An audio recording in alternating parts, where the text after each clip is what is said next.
తెలుసుకోవలసినటువంటి ప్రధానమైన విషయం. చిన్నారులందరూ కూడా వివేకాన్ని పొందితే అదే ఆనందాన్ని ఇస్తుంది.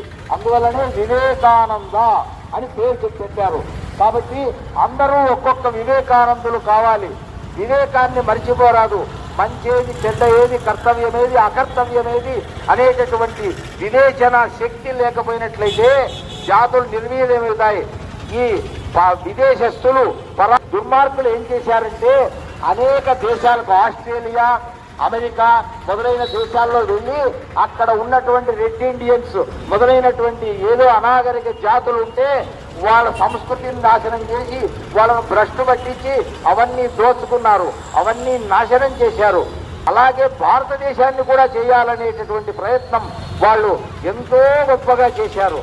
కానీ మన జాతి ఎప్పటికీ నశించదు. ఎందుకంటే తన ధర్మం అంటే శాశ్వతమైన సనాతన శాశ్వత.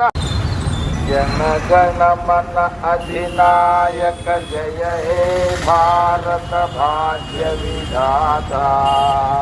పంజాబ్ సింధు గుజరాత్ మరాఠా ద్రావిడ ఉత్కళ వంగా వింధ్య హిమాచల యమునా గంగా ఉజ్జల జలధి తరంగా.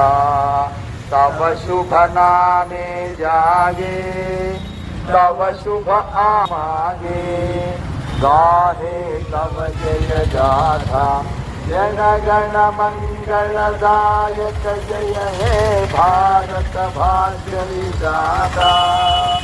जय हे जय हे जय हे जय जय जय जय हे. जय हिंद. जय हिंद.